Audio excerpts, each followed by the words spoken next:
The burning issue today, all the newspapers, National Recruitment Agency, NRA, National Recruitment Agency. You see, the top recruiting agency in India, UPSC. But it recruits for All India services and Group A, and Group B, Group C, Group D, B, C, D, and below A cadre. Even various commissions, nothing but staff selection commission, RRBs, banking boards unde రద్దు చేసేసి IBPS పెట్టారు. ఇలా different organisations ఉన్నాయన్నమాట. So అవన్నీ కూడా ఇప్పుడు ముఖ్యంగా initially 3 ఒక అంబ్రెల్లా కిందకి తీసుకొచ్చారు. The brought 3 commissions under 1 line. So national recruitment agency NRA through this common eligibility test పెడుతున్నారు. Common eligibility test. దానికి కారణం ఏంటంటే, సరే మనం డిస్కస్ చేద్దాం, అది మంచిదా చెడా ఏంది, అది అడ్వాంటేజ్ డిసడ్వాంటేజెస్ చూద్దాం ఒకసారి. ఇక్కడ దీంట్లో reduces time taken in selection process. First point, the first best point అనమాట. వాళ్ళు ఇచ్చింది ఏంటంటే reduces time taken in selection process. ఇప్పుడు సెపరేట్గా ఇవ్వడం వల్ల టైం టేకెన్ ప్రాసెస్, ఆ టైంని రెడ్యూస్ చేయాలి. అంతా ఆన్లైన్కే వెళ్తున్నారు, ఆన్లైన్ టెస్ట్.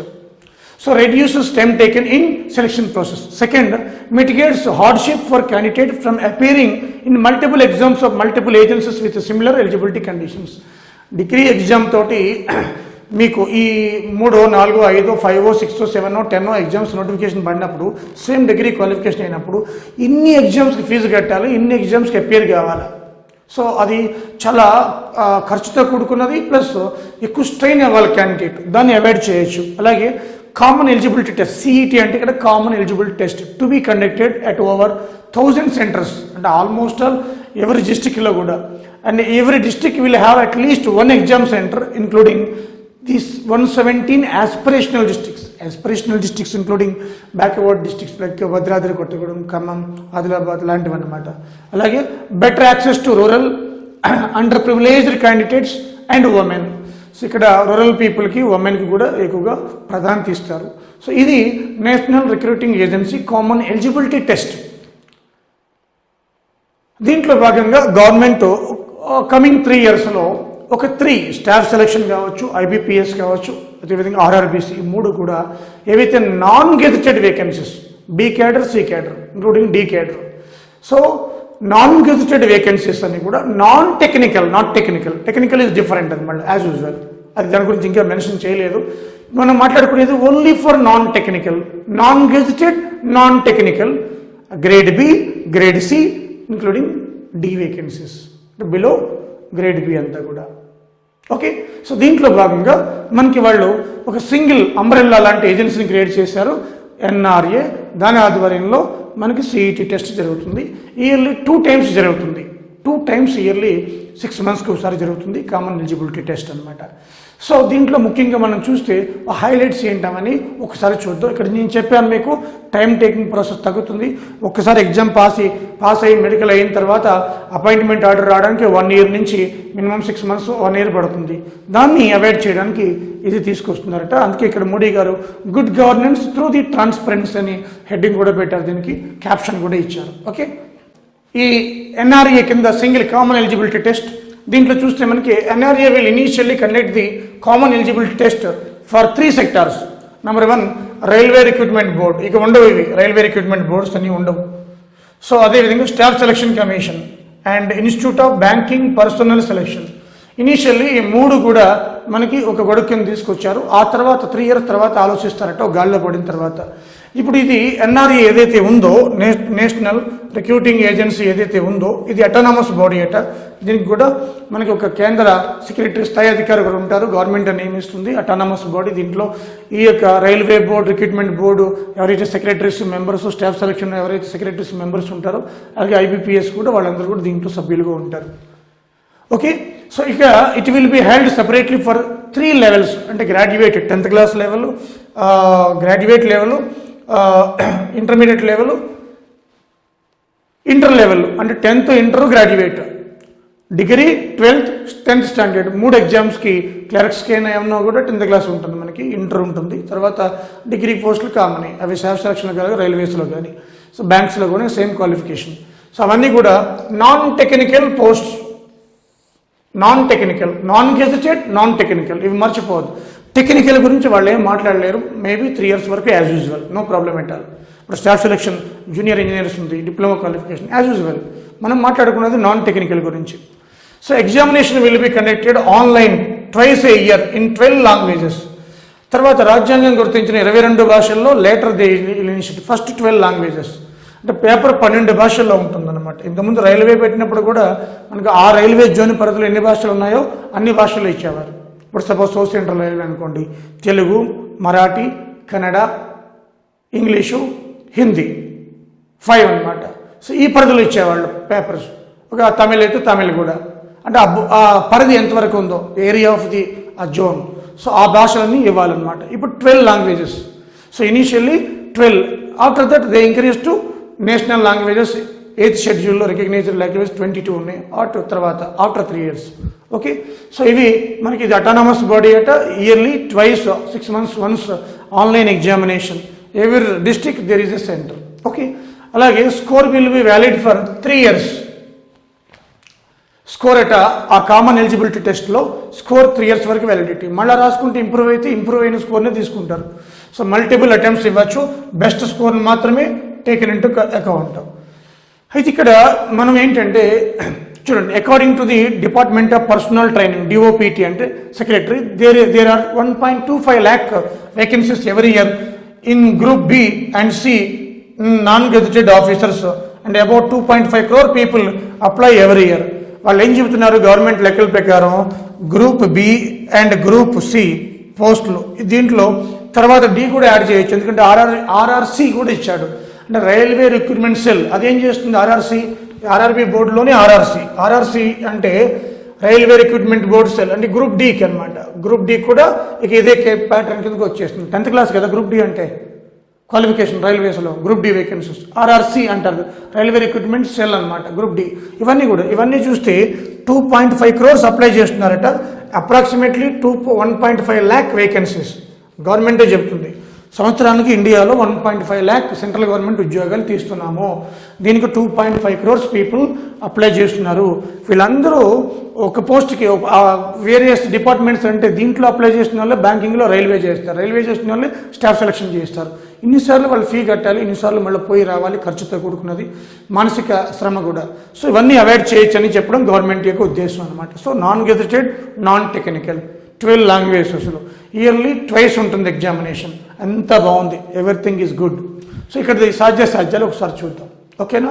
అయితే దీంట్లో మీకు గవర్నమెంట్ ఆలోచన చెప్తాను, చాలామందికి డౌట్ ఉండాలి. అదే దీంట్లో బ్యాంక్స్లో అయితే ప్యూర్లీ మ్యాథ్స్, అర్థమెటిక్, రీజనింగ్ ఉంటుంది. అలాగే కరెంట్ జనరల్ స్టడీస్ కూడా కరెంట్ అంటే ఏదైతే ఎకానమీకి రిలేటెడ్ ఉందో అది మాత్రమే అడుగుతాడు. మరి ఇప్పుడు ఎట్లా, అది స్టాఫ్ సెలక్షన్లో అనుకోండి ప్యూర్ జనరల్ స్టడీస్ ఉంటుంది. ఇలా డిఫరెంట్ ఆర్గనైజేషన్ అన్ని కలిపినప్పుడు వాళ్ళు ఎలా ఇక సబ్జెక్ట్ డిసైడ్ చేస్తారనేది చాలామంది పిల్లల్లో డౌట్స్ మాకు క్వారీ పెట్టడం కూడా జరిగింది. ఏంటో చూద్దాం ఒకసారి ఫ్రెండ్స్. ఇప్పుడు చూస్తే మనకి ఈ ఎగ్జామినేషన్ దీంట్లో common eligibility test 1 stage, first stage and second stage. First stage common for all. So దీంట్లో ఈ railway recruitment board, staff selection commission and institute of banking personal selection IBPS, ఈ మూడింటికి కూడా కామన్ ఉంటుంది. డిగ్రీ అయితే degree, inter అయితే inter, 10th అయితే 10th, common paper for all. But second test రాయాలి మీరు. Second test, first test common eligibility test అయిపోయింది, ఇది పాస్ అయిన తర్వాత దీన్ని బట్టి సెకండ్ టెస్ట్ రాయాలి. సెకండ్ టెస్ట్ రాసేటప్పుడు మేబీ సిలబస్ మార్చవచ్చు, ఎందుకంటే బ్యాంకింగ్స్లో అర్థమెటిక్, రీజనింగ్, ఇంగ్లీష్ ఎక్కువ ఉంటుంది, current economy based general studies ఉంటుంది. స్టాఫ్ సెలక్షన్లో అలా కాదు, హిస్టరీ, జోగ్రఫీ, పాలిటీ, సైన్స్ ఎక్కువ అడుగుతూ ఉంటాడు, అది డిఫరెంట్గా ఉంటుంది, అన్నీ ఉంటాయి దాంట్లో మళ్ళీ. సో అలా రైల్వేస్ డిఫరెంట్ పేపర్ కాబట్టి ఫస్ట్ కామన్ సిలబస్ ఉండొచ్చు. ఆల్ ఇవి ఎవరైతే 3 ప్రిపేర్ అవుతున్నారో వాళ్ళందరూ కామన్ సిలబస్ ఉండొచ్చు ఫర్ ఆల్. తర్వాత సెకండ్ టెస్ట్లో మాత్రం వేరియేషన్ ఉండొచ్చు, మీరు ఎంచుకునే ఈ యొక్క డిపార్ట్మెంట్ని బట్టి. ఐ థింక్ ఇంకా పూర్తిగా మనకు సమాచారం ఏమీ రాలేదు ప్యాటర్న్ అనేది గురించి కూడా. నేను అనుకుంటున్నా 2 stagesలో ఎగ్జామ్ ఉంది. అయితే ఇది ప్రైవేట్ కంపెనీస్ కూడా తీసుకోవచ్చట ఈ స్కోర్ని. గవర్నమెంట్ ఏం చెప్తుందంటే ఫస్ట్ టెస్ట్ పాస్ అయినా స్కోర్ని బట్టి ప్రైవేట్ కంపెనీస్ కూడా తీసుకోవచ్చట, ఇది గవర్నమెంట్ చెప్తుంది. సో ఇదంతా బాగానే ఉంది. ఇప్పుడు ఇక్కడ మనకి సమస్యలు ఏంటంటే ఇది అంతా non gazetted, non technical. Technical ఎటువంటి మార్పు లేదు 3 years వరకు, తర్వాత చూస్తారు 3 years వరకు పర్వాలేదు. సో నాన్ టెక్నికల్కి ఇబ్బందిట. సో ఇప్పుడు ప్రస్తుతానికి మనం చూస్తే ఈ 3 తీసుకొచ్చారు. ఫ్యూచర్లో ఇంక 20 ఉన్నాయంటే ఇలాంటి సంస్థలు అంటే రిక్రూట్మెంట్ చేసుకునేది, ఆ 20ని కూడా కలిపేస్తారట. ఇది దేంట్లో ఎన్ఆర్ఏలో నేషనల్ రిక్రూట్మెంట్ ఏజెన్సీ. ఇది ఎప్పుడో 3 years మేరకే 2016లో ప్రకాష్ జవదేకర్ చెప్పినప్పుడు నేను ఎప్పుడో స్టూడెంట్స్ చెప్తూనే ఉన్నాను అప్పటి నుంచి కూడా. అది ఇప్పటికి అది ఎగ్జిక్యూట్ అయ్యింది 4 years తర్వాత. సో 20 రిక్రూటింగ్ ఏజెన్సీని ఒకే గొడుగు కింద తీసుకొస్తారు. 20 recruiting agencies come under one umbrella, that is NRA, which is autonomous body. The created like autonomous body. So ఇక్కడ చూస్తే మనకి ఫస్ట్ ఎగ్జామ్ కామన్గా ఉంటుంది, సెకండ్ ఎగ్జామ్కి వేరియేషన్ ఉండొచ్చు. నేను ఉండొచ్చు అన్నాను, ఉంటుంది అనలేదు. ఇంకెందుకంటే పూర్తిగా సమాచారం రాలేదు కాబట్టి ఏం తొందరపడే అవసరం లేదు. దీనివల్ల టైం సేవ్ అవుతుంది. ఇయర్లీ 2 times కాబట్టి 6 నెలలకు ఒకసారి మిస్ అయినా ఇంకా 6 నెలల్లో మనకి ఆ ఎగ్జామ్ కొట్టచ్చు. సిఎస్ యాస్పిరెంట్స్ ఎవరైతే ఉన్నారో వాళ్ళకి ఇది ఒక మంచి అవకాశం, ఇయర్లీ 2 times రాసే అవకాశం. అయితే ఇక్కడ ఈ సమస్య ఏంటంటే నెంబర్ 1 2.5 crores అని చెప్పారు వాళ్ళే అప్లై చేయొచ్చు అని. ఈ 2.5 crores మనకి రాసేటప్పుడు ఎగ్జాము మరి సర్వరు ప్రాబ్లమ్స్ రావచ్చు. అదేవిధంగా మరి సిలబస్ మరి ఎలా ఉంటుంది, ఇదొకటి సిలబస్ ఒకటి. అదేవిధంగా మరి జిల్లాలో హెడ్ క్వార్టర్లో ఒక్కొక్క సెంటర్ పెడతారు, ఖర్చుతో కూడుకున్నది. ఓకే, అది ఎప్పటికీ అవుతుంది. మరి ఇదన్నీ ఎప్పటి నుంచి ఎగ్జిక్యూట్ చేస్తారు, ఇదంతా బాగానే ఉంది. క్యాబినెట్ అప్రూవ్ చేసింది. సో సుమారు 1600 crores దీన్ని కేటాయించారు కమింగ్ 3 yearsలో కూడా ఇన్ఫ్రాస్ట్రక్చర్ కోసం ప్రతి జిల్లాలో కూడా. సో అంతా బాగానే ఉంది, గుడ్. ఒకటి ఏంటంటే ఆ సిలబస్ ఏ విధంగా ఉంటుంది, సర్వర్ ప్రాబ్లం ఏమైనా ఉంటుందా, మరి పిల్లలు ఇబ్బంది పెడతారా, ఇంత బల్క్ ఒకేసారి రాయడం అంటే గేట్ ఎగ్జామ్ రాసేటప్పుడే 11-12 లక్షలు అంటేనే మనకు ప్రాబ్లమ్స్ వస్తున్నాయి. అలాంటిది 2.5 crores అంటే మనం ఆలోచించాలి, అంత కెపాసిటీ ఒకేసారి ఉందా లేదా. సో ఏ విధంగా పెడతారు, విడతల వారిగా పెడతారా, ఒకేసారి పెడతారా, అవన్నీ ఏం తెలియదు మనకి. సో సిలబస్ కూడా ఇంకా ఏ విధంగా డిజైన్ చేస్తారు అనేది తెలియదు, కానీ ట్రాన్స్పరెన్సీగా ఉంటుంది. అదేవిధంగా మనకి సిలబస్ కూడా స్టాండర్డ్గా ఉంటుంది అని చెప్పడం జరిగింది, అంటే స్టాండర్డ్ బుక్స్ ఉంటాయి అని చెప్పడం జరిగింది. సో ఇంకా మనకి రావాల్సి ఉంది. అసలు దీని ప్రకారం చూస్తే మనకి అటు ఇంటర్ కానీ డిగ్రీ, గ్రాడ్యుయేట్ అయిందంటే 2 అయినట్టే కదా, 10th అయినట్టే, డిగ్రీ అయినట్టే, ఇంటర్ అయినట్టే. సో గ్రాడ్యుయేట్ అంటే అంతే కదా. సో దీంట్లో ముఖ్యంగా మనకి ఇక్కడి నుంచి బహుశా నెక్స్ట్ ఇయర్ నుంచి ఇది ఎగ్జిక్యూట్ అవుతుంది. నెక్స్ట్ ఇయర్ నుంచి ఇయర్లీ 2 times ఎగ్జామ్ రాసే అవకాశం ఉంటుంది. ఇక్కడ అడ్వాంటేజ్ ఏంటంటే టెక్నికల్ పీపుల్, ఇది దీంట్లో టెక్నికల్ టచ్ చేయలేదు కాబట్టి టెక్నికల్ పీపుల్ మీరు యాజ్ యూజువల్ మీ ఎగ్జామ్స్ రాసుకుంటూ 2 సార్లు మీరు ఈ నాన్ టెక్నికల్ పోస్ట్ మీరు ఎలిజిబిలిటీ కాబట్టి సో మీరు రాసుకునే అవకాశం వస్తుంది. అంటే టెక్నికల్ పిల్లలకి ఇప్పుడు ఎంతో ఆపర్చునిటీ అనమాట, గుడ్ ఆపర్చునిటీ. ఇది ఇయర్లీ కన్ఫామ్, ఇక నోటిఫికేషన్ పడదా మాకు మెసేజ్ పెట్టి మీకు రిప్లై ఇచ్చి ఇట్లా కాకుండా ముందే ప్రకటించారు కాబట్టి ఇది అటానమస్ బాడీ కాబట్టి ఇయర్లీ 2 times రాసుకోవచ్చు. మీకు క్యాలిబర్ ఉండి, సత్తా ఉండి, మీకు నాలెడ్జ్ ఉండి, you can write it. Staff selection కూడా గుడ్ పోస్ట్. అయితే ఇక్కడ ఇంకొక హార్డిల్ ఏంటంటే సిలబస్ ప్రాబ్లం ఒకటి.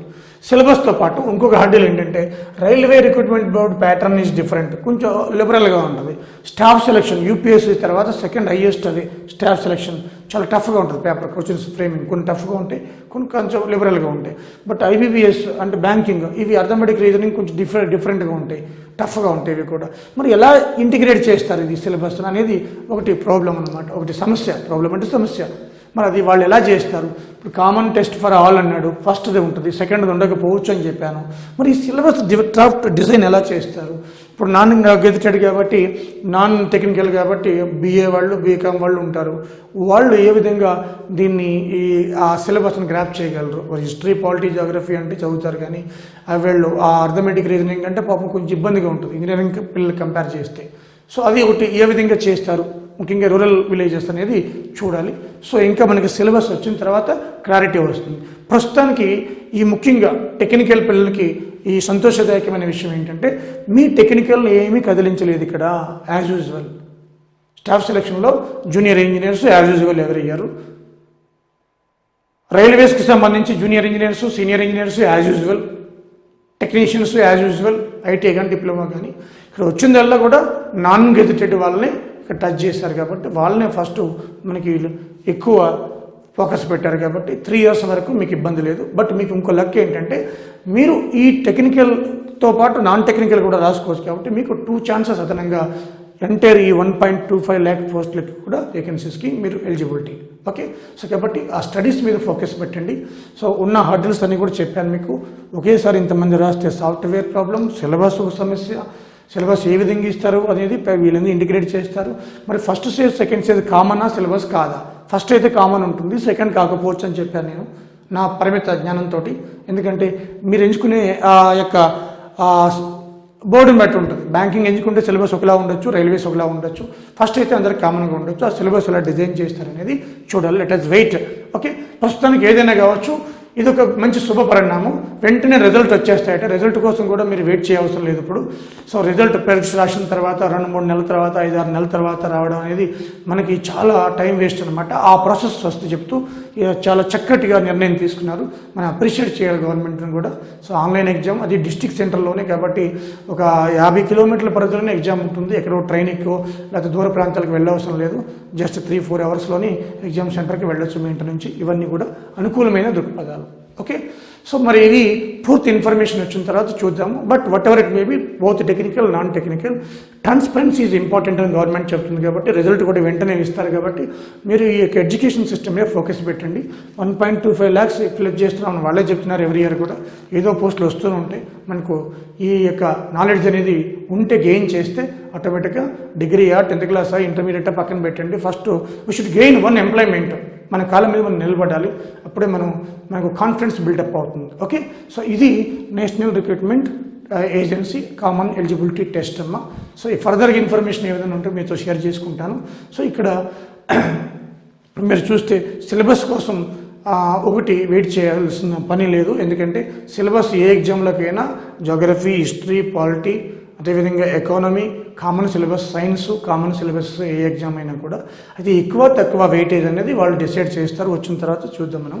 ఓకే, సో ఇవి నేషనల్ రిక్రూటింగ్ ఏజెన్సీ గురించి. Thank you very much. Okay.